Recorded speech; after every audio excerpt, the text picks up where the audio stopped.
Hello hello കൂട്ടുകാരെ, അസ്സലാമു അലൈക്കും. നമ്മളൊരു പുതിയ വീഡിയോ കണ്ടു വയ്ക്കാലോ. നമ്മളിന്ന് രാവിലെ പണിയൊക്കെ തുടങ്ങാൻ വേണ്ടി ഇങ്ങനെ പോവുകയാണ്. നമുക്ക് അന്ന് ചെമ്മീൻ പടവലും കൂടെ കറി വെക്കാണ്ട്, പിന്നെ വെണ്ടക്ക മുളകിടാണ്ട്, പിന്നെ ഇന്നലത്തെ നെയ്ച്ചോറുണ്ട് ഫ്രിഡ്ജിൽ നിർത്താം, അത് കുറച്ച് ചെമ്മിട്ട് ബിരിയാണി ആക്കാണ്ട്, ഇങ്ങനെ എല്ലാ പണികളും എടുക്കാൻ വേണ്ടി ഇങ്ങനെ ഒരുങ്ങാണ്.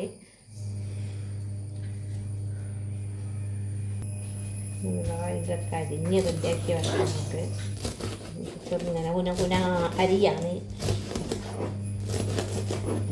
പിന്നെ ആബിയാണ് ചോറ് വെക്കാൻ പോകുന്നത്. ഉണ്ടാക്കാറിഞ്ഞാണ്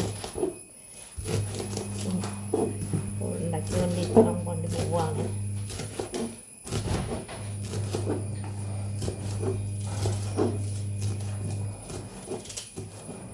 ഒരു തട്ടിക്കൂട്ടലാണ്, എല്ലാം കൂടെ ഒപ്പരം ചെയ്യാൻ വേണ്ടി പോവുകയാണ്. പച്ചമുളക് കൂടി ഇതൊക്കെ കഴുകി വെച്ചതാണ്.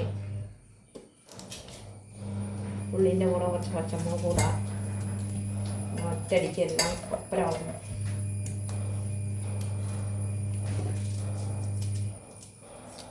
ആരെങ്കിലും ഇന്നലത്തെ നെയ്ച്ചോറൊന്ന് ബിരിയാണി ആക്കലുണ്ടോ? നമ്മളങ്ങനെ ആക്കലുണ്ട് കേട്ടോ. നെയ്ച്ചോറൊക്കെ ആക്കിയാൽ നമ്മൾ ഒഴിവാക്കില്ല, ഫ്രിഡ്ജിൽ വെക്കും. നമ്മൾ നെയ്ച്ചോറാക്കും, ബിരിയാണി ആക്കും, ഒക്കെ ചെയ്യും. ഇതെല്ലാം അരിഞ്ഞു വെള്ളമൊക്കെ ഒന്ന് ഒഴിവാക്കിയിട്ട് എല്ലാവരും ഇന്നലത്തെ നെയ്ച്ചോറായതുകൊണ്ട് എല്ലാവരും കഴിക്കൂല. അതുകൊണ്ട് നമ്മൾ ചെമ്മീൻ പടവലും കൂടെ വേറൊരു കറിയും കൂടെ ഉണ്ടാക്കുന്നുണ്ട്. പിന്നെ വെണ്ടക്ക മുളക് ഇടുന്നുണ്ട്.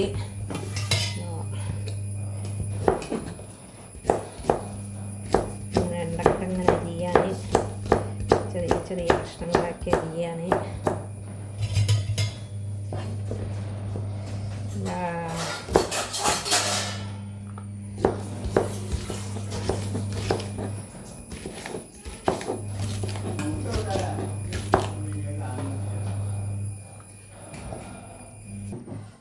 അങ്ങനെ നമ്മളെല്ലാം അരിഞ്ഞ് റെഡിയായി വെച്ചിരിക്കണേ. നമുക്ക് ഉണ്ടാക്കാം.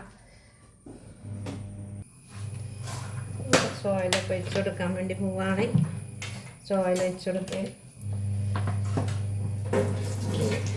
ഇതെല്ലാ സാധനം കൂടെ അടിച്ച ഉള്ളിയുണ്ട്, വെളുത്തുള്ളി, ഇഞ്ചി, പച്ചമുളക് എല്ലാം കൂടെ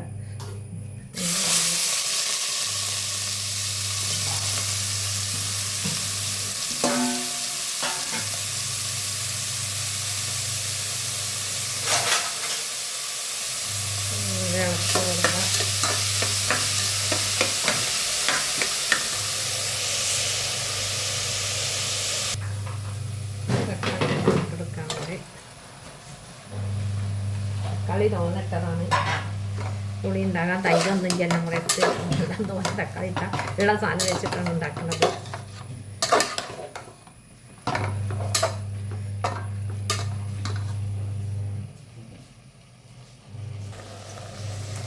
നമ്മൾ ചെമ്മീൻ ഇതിലേക്കിട്ട്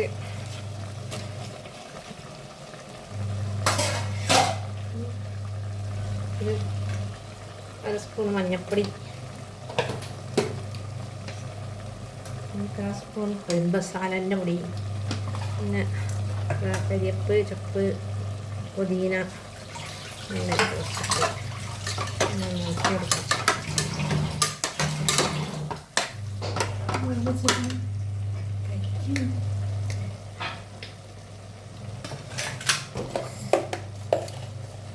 ഇട്ടുകൊടുക്കുന്ന ഭാഗത്തിന്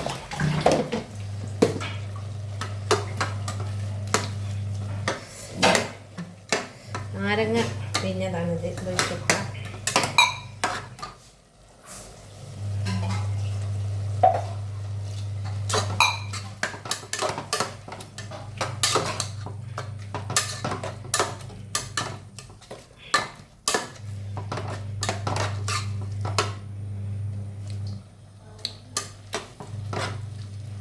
പുളിയൊക്കെ ഉണ്ട്.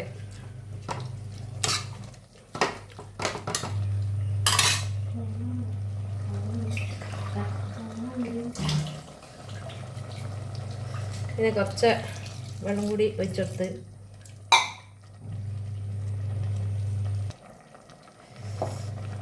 നമ്മൾ നെയ്ച്ചോറ് ഇതിലേക്ക് ഇട്ടുകൊടുക്കണം. ചോറിൽ ഇട്ടുകൊടുത്ത് കുറച്ച് ഇലകളും കൂടെ ഇട്ടെടുക്കാം. ആബിയാണ് ഇതൊക്കെ ചെയ്യുന്നത് കേട്ടോ. ആബിക്ക് ഇന്നലത്തെ ചോറ് ബിരിയാണി ആക്കാനൊക്കെ നല്ല അറിയാം. അപ്പോൾ പറഞ്ഞു എന്നോട് ഇന്നലത്തെ നെയ്ച്ചോറുണ്ടായപ്പോൾ അത് ഉമ്മ നമുക്ക് ബിരിയാണി ആക്കാം, ഞാൻ എല്ലാം ചെയ്തു തരാമെന്ന്. അപ്പോൾ അതെല്ലാം ചെയ്ത് തന്നെ ഞാൻ അത് അടുപ്പത്ത് റെഡിയാക്കാം. നമ്മൾ ഈ പടവലും ചെമ്മീൻ കൂടി കറി വെക്കാൻ വേണ്ടിയിട്ട് അതിലേക്കൊരു 2-3-4 പച്ചമുളക് മുറിച്ചിടാം. മുളകും പൊടി ഒരു കുറച്ച് തീരെ ഞാൻ ഇട്ടുള്ളൂ, തോനെ മുളകും പൊടി ഇടൂല. അതൊക്കെ തേങ്ങ അരക്കാൻ വേണ്ടിയിട്ടാണ്. അപ്പോൾ ഇതിലേക്ക് അതുണ്ടാക്കാൻ വേണ്ടി എല്ലാ സാധനവും ഇട്ടിട്ട് 2-3-4 പച്ചമുളകും കൂടെ ഒന്ന് മുറിച്ചിട്ടാൽ ഇതാ വെണ്ടക്ക ആക്കാൻ വേണ്ടിയിട്ടാണിത്. വെണ്ടയ്ക്ക് രസം മുളകും പൊടി ഇടാം.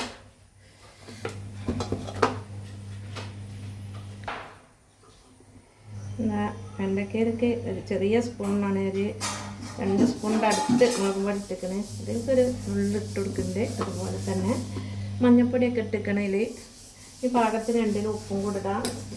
ഇതിലേക്ക് പുളി ഒഴിക്കാണ്ട് ഇതിലേക്ക് ഉപ്പിട്ട് ഇതിലേക്ക് ഉപ്പിട്ട് പാകത്തിന് ഈ വെണ്ടയ്ക്കയ്ക്ക് പുളി വീഴിക്കാണ്ട് കൂടെ വെച്ച് നമുക്ക് അടുപ്പത്ത് വെക്കാം. ഏതായാലും ഇന്നലെ മോൻ രാത്രി കൊണ്ടുവന്നാണ് ചെറിയ ചെമ്പ്. ഇത് ഇന്ന് രാത്രിയൊക്കെ ഉണ്ടാക്കണം. ഇത്രയൊക്കെ ഉള്ളൂ നമ്മളെ വീഡിയോ ഇന്നത്തേത്. എല്ലാവരും ഇഷ്ടപ്പെട്ടാൽ ലൈക്കും കമൻറ്റൊക്കെ ചെയ്യുക, സപ്പോർട്ട് ചെയ്യുക. അസ്സലാമു അലൈക്കും.